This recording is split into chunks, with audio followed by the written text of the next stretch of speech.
Alam ta'lam anna lahu mulku samawati wal ardi wa ma lakum min dunillahi min waliyyin wa la nasirin. Ama turiduna an tazawwaju rasulakum kama su'ila Musa min qablu.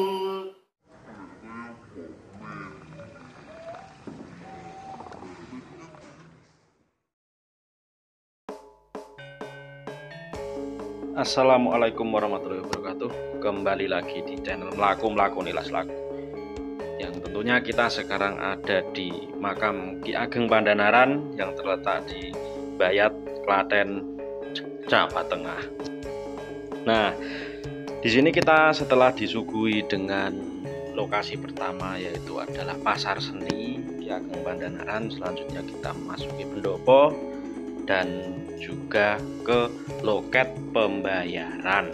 Pembayaran ini penting ya guys ya, ini karena untuk retribusi yang tentunya untuk perawatan dan juga untuk biaya kebersihan dan masih banyak lagi manfaatnya.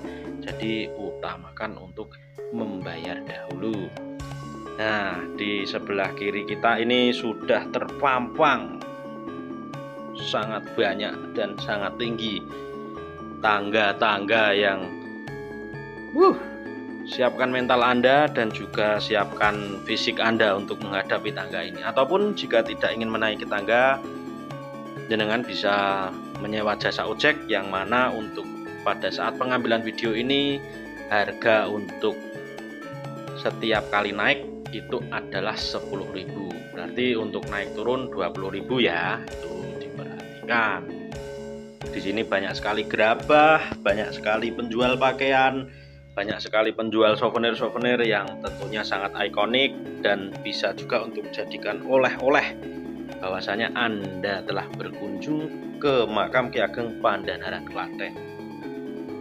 Dimulai dari sejarah yang akan kita ceritakan sedikit apa yang sudah kita dapatkan dari bapak-bapak juru kunci di sini dan juga dari warga sekitar. Di sini kita juga akan pertama kali masuk ke komplek Cokro Kembang, di mana Cokro Kembang ini ada musola dan juga ada daftar tamu, dan juga kita bisa beristirahat atau sekedar untuk ngobrol-ngobrol terdahulu sambil istilah ambekan. Dan juga untuk yang beragama muslim bisa melaksanakan sholat di musola tersebut apabila sudah memasuki waktu sholat. Ini adalah beduk peninggalan dari Ki Ageng Pandhanaran.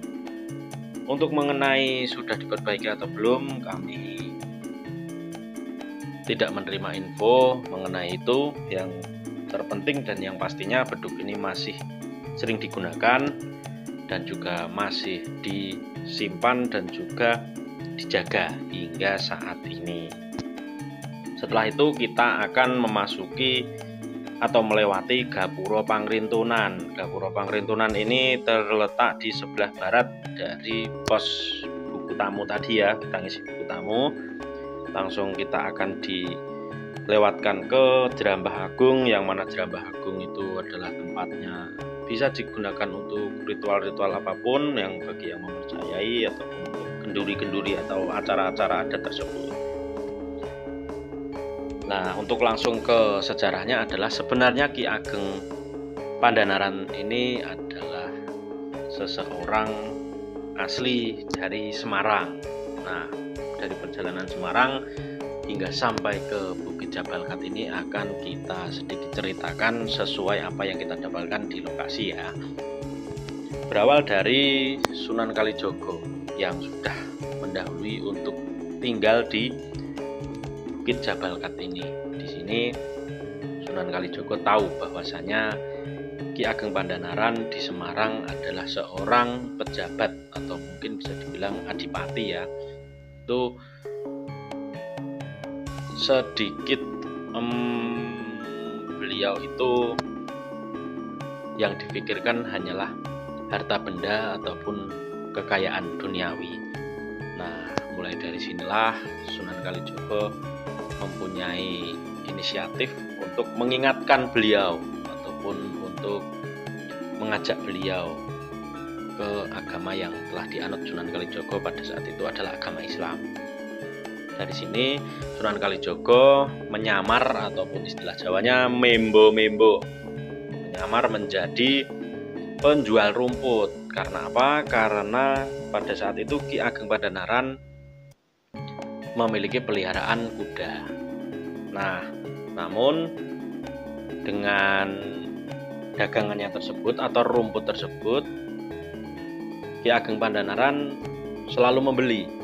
Nah, karena apa? Karena mungkin ya rumputnya bagus dan juga rumputnya terlihat segar. Tapi di sisi lain, setiap kali terjadi transaksi jual beli ataupun pembayaran dengan entah itu pada zaman dahulu itu adalah uang atau logam mulia atau apa, entah kurang tahu, itu barang tersebut selalu dikembalikan di antara tumpukan rumput-rumput tersebut dengan bertujuan untuk mengingatkan bahwasanya Sunan Kalijogo sebenarnya tidak menginginkan harta benda tersebut. Tapi di sisi lain, di sini Ki Ageng Pandhanaran justru malah senang ataupun suka. Wah, jelas tentu sangat menguntungkan karena membeli rumput tapi di dalam rumput ada harta bendanya. Nah, sampai berkali-kali transaksi, berkali-kali jual beli dengan Sunan Kalijogo yang tengah melakukan penyamaran tadi. Namun Ki Ageng Pandhanaran tidak merasa ataupun tidak pernah berpikir apa yang sebenarnya sedang terjadi atau sedang menimpa dirinya di kala itu. Seiring berjalannya waktu, akhirnya Sunan Kalijogo memberanikan diri untuk berbicara atau ngobrol, ya istilahnya sekarang, ngobrol dengan Ki Ageng Pandhanaran bahwasanya Sunan Kalijogo tersebut yang sedang melakukan penyamaran tidak membutuhkan harta benda ataupun harta dunia. Nah, di sini dianggaplah si pedagang rumput ini, tanda kutip si pedagang rumput ya, Sunan Kalijogo ini sedikit menyombongkan diri. Karena apa? Karena tujuannya hanya untuk mengingatkan Ki Ageng Pandhanaran. Sontak Ki Ageng Pandhanaran bergumam dan berkata kepada Sunan Kalijogo bahwasanya apabila memang benar seperti itu dan benar apa yang dikatakan Sunan Kalijogo kala itu bahwasanya di tempatnya harta benda itu sudah banyak, ya disuruh membuktikan. Dan apabila semua itu terbukti, maka Ki Ageng Pandhanaran siap ataupun rela untuk menjadi murid dan dari Sunan Kalijogo tersebut. Seketika itu Sunan Kalijogo meminjam cangkul dan langsung mencangkul tanah yang ada di sekitaran rumah dari Ki Ageng Pandhanaran. Mungkin ya ini karena cerita seperti itu. Nah, setelah dicangkul dan ternyata setiap kali cangkulan bukanlah tanah yang didapat, melainkan adalah emas pitis berlian Rajabrono. Ya mungkin pada masa itu adalah emas bongkahan mungkin, ataupun berlian, ataupun apa, wallahu alam. Kita tidak ada yang tahu karena itu adalah sejarah yang turun-temurun. Nah, setelah itu mulailah Ki Ageng Pandhanaran sadar dan bergumam, siapa Kisanak sebenarnya. Dan setelah itu Sunan Kalijogo pun menjelaskan dan menerangkan bahwasanya beliau adalah Sunan Kalijogo yang bertempat di Bukit Jabal Klaten, yang mana apabila Ki Ageng Pandhanaran ingin memenuhi janjinya, segeralah untuk meninggalkan kota Semarang, meninggalkan harta benda, serta meninggalkan jabatannya untuk mengikuti Sunan Kalijogo. Tanpa pikir panjang, Sunan Kalijogo pun mengajak Ki Ageng Pandhanaran, dan Ki Ageng Pandhanaran pun juga mengajak dari 4 istrinya. Konon katanya punya 4 istri, dan ternyata yang siap untuk menemani Ki Ageng Pandhanaran adalah Nyai Ageng Rakitan serta Nyai Ageng Kaliwongo yang bertempatkan makamnya juga di sebelah kanan kiri dari Ki Ageng Pandhanaran.